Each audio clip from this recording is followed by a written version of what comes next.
السؤال اللي شاغل كل محبي العربيات حالياً مع بداية السنة الجديدة: هل أسعار العربيات هتنزل ولا مكملين في موجة الغلاء؟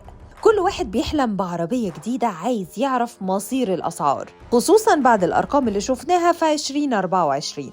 خلونا نفهم الموضوع بشكل أوضح ونشوف رأي خبراء السوق. خلال الساعات اللي فاتت، رئيس رابطة مصنعي السيارات صرح إن أسعار العربيات هتفضل في ارتفاع مستمر لحد نص 2025، والتوقعات بتقول إنها هتزيد كمان بنسبة من 8 ل 10% لحد ما الصناعة المحلية ترجع تشتغل بكامل طاقتها. وخلال تصريحات تلفزيونية قال إن 2024 كانت سنة صعبة على سوق العربيات، الأسعار فيها زادت بنسبة 30% وكملت ارتفاع ب3% تانية في آخر السنة، وكل ده بسبب تحريك سعر الدولار. لما نيجي نحسب سعر أي عربية سواء مستوردة أو متجمعة محلياً، السعر بيتحدد على أساس الفاتورة الاستيرادية ومعاها الضرايب والجمارك والرسوم اللي بتتحسب بعد تحويل الفاتورة للجنيه المصري.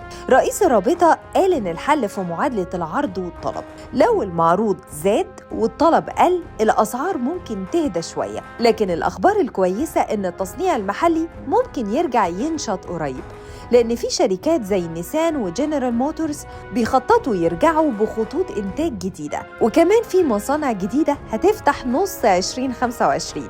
ولما الإنتاج يزيد السوق ممكن يتأثر إيجابياً، لكن كل ده لسه محتاج وقت. رئيس الرابطة أكد كمان إن المشاكل اللي بتواجه السوق المصري هي الأوفر برايس، واللي معناها إن الوكلاء أو المستوردين بيبيعوا العربيات بسعر أعلى من سعرها الأصلي عشان قلة المعروض وزيادة الطلب.